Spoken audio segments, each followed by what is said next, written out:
యేసుక్రీస్తు నామంలో మీకు సమాధానం కలుగునుగాక. షలోమ్. ఈ ఉదయకాల సమయంలో నిద్ర లేచిన వెంటనే కలత చెంది ఉన్నారా? దుఃఖపడుతూ ఉన్నారా? నా బిడ్డల భవిష్యత్తు ఏంటి? నా కుటుంబం ఎలాగా నేను ముందుకు కొనసాగించగలను? నాకున్న ఈ ఆరోగ్య సమస్యలు ఏంటి అని మీకున్నటువంటి ఏదో ఒక సమస్యను బట్టి, ఏదో ఒక ఇబ్బంది కారణాన్ని బట్టి మీరు కలత చెందుతూ కన్నీరు కారుస్తూ ఉంటే, ఈ ఉదయకాల సమయంలో ప్రభు మిమ్మల్ని ప్రేమించి మిమ్మల్ని ధైర్యపరిచి మీకు అభయమును అందించేటటువంటి వాగ్దానాన్ని దేవుడు దయచేస్తా ఉన్నాడు. యోహాను సువార్త 16వ అధ్యాయము 20వ వచనంలో, మీ దుఃఖము సంతోషముగునని మీతో నిశ్చయముగా చెప్పుచూ ఉన్నాను. దేవుడి నామానికి స్తోత్రం కలుగును గాక. వాగ్దానం చేసిన దేవుడు నమ్మదగిన దేవుడు. మీరు ఏ కారణాన్ని బట్టి మీరు దుఃఖిస్తున్నారు? ఎవరిని మిమ్మల్ని కన్నీరు పెట్టించి ఉన్నారు? లేకుంటే మీ సొంత నిర్ణయాలు, మీరు చేసినటువంటి పనులను బట్టి మీరు కన్నీరు కారుస్తున్నారు? కారణం ఏదైనా ఉండండి, కానీ అయితే దేవుని సేవకుడుగా చెప్తున్నాను, నీ దుఃఖము నిశ్చయముగా సంతోషముగా మారను. దేవుని నామానికి స్తోత్రం కలుగును గాక. రీసెంట్గా నేను ఇజ్రాయెల్ దేశం వెళ్ళినప్పుడు అక్కడ ప్రాముఖ్యమైనటువంటి స్థలాల్లో యెరూషలేములో మనం గమనించినట్లయితే ఏడుపుల గోడ ఉంటుందండి. అది వేలింగ్ వాల్ అంటారు, వెస్టర్న్ వాల్, వీపింగ్ వాల్ అంటారు. ఆ ప్రాంతంలో నుండి ఆ ప్రాంతంలోకి వెళ్ళి అక్కడ ప్రార్థన చేశాను.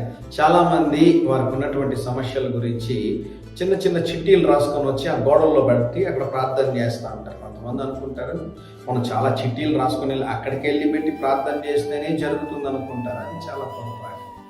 మనం ఎక్కడుండి ప్రార్థన చేసినా ఆలకించే దేవుడు మన దేవుడు. అయితే వేలింగ్ వాల్ దగ్గరికి నేను కూడా వెళ్ళాను. ఆ ప్రాంతంలో అక్కడ నుండి మీ అందరి కొరకు కూడా మేము ప్రార్థన చేసాం. ఆ స్థలము కొన్ని కోట్ల మంది కన్నీరు కార్చి కన్నీటితో తడవబడినటువంటి స్థలం. అక్కడికి వెళ్ళిన వాళ్ళందరూ ఏవేవో కారణాలు బట్టి ప్రార్థన చేస్తుంటారు.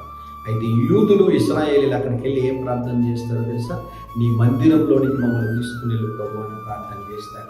ప్రభు మీకు అవకాశం ఇస్తే మీ జీవిత కాలంలో యెరూషలేములో వేలింగ్ వాల్ చూడడానికి, యెరూషలేములో పాలు పెట్టడానికి ప్రార్థన చేయండి, ప్రయత్నించండి. అక్కడికి వెళ్తేనే అద్భుతాలు జరగడం అని ఏమీ లేదు. ప్రభు నడిచిన స్థలాలను చూడడం ఆశీర్వాదకరం. అంతే.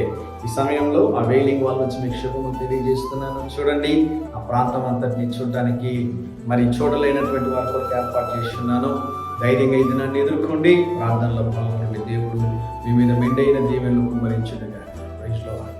ప్రభు అయిన యేసుక్రీస్తు నామములో మీకు సమాధానం కలుగునుగాక. ప్రస్తుతం నేను యెరూషలేములో ఉన్నటువంటి ఏడుపుల గోడ, వెస్టర్న్ వాల్ అంటారు, ఆ ప్రాంతాల నుంచి అనుదినము 2 నిమిషాల సందేశం చూస్తున్న మీ అందరికి శుభములు తెలియజేస్తున్నాను. బయట భయంకరమైన మంచు, వర్షం కురుస్తుంది. ఇక్కడ నుండి మీ అందరి కొరకు ఒక చిన్న ప్రార్థన చేయబోతున్నాను. ప్రియ పరలోకపు తండ్రి, అనుదినము ఉదయకాల సమయంలో మా ప్రియులు 2 నిమిషాల సందేశాన్ని విని ఆశీర్వదించబడుతుండగా నాయన ఈ ఏడుపుల గోడ నుంచి ప్రార్థన చేస్తున్నాను. ప్రభావ, వారు ఏ ప్రార్థనలు అయితే ఎదురు చూస్తున్నారు వాటన్నిటిని మీరు ఆలకించి వారి జీవితంలో అద్భుతం చేయండి. అయినా మేము ఇక్కడికి వచ్చి ప్రార్థన చేసామని కాదు, మీరు ఎక్కడి నుంచి ప్రార్థన చేసినా వింటారు. అయితే ఈ రోజు నాయన ఇక్కడ నుంచి మేము చేసే ప్రార్థన అతి త్వరలో ఈ ప్రాంతంలో 3వ మందిరం కట్టబడాలి. ప్రభువా, మా జీవితంలో ఉన్న సమస్యలన్నీ తీర్చబడాలి. ఆశీర్వదించండి, దీవించండి. యేసు నామములో తండ్రి, ఆమేన్. అనుదినము 2 నిమిషాల సందేశం చూస్తున్న మీ అందరినీ ప్రభు దీవించండి. Praise lord.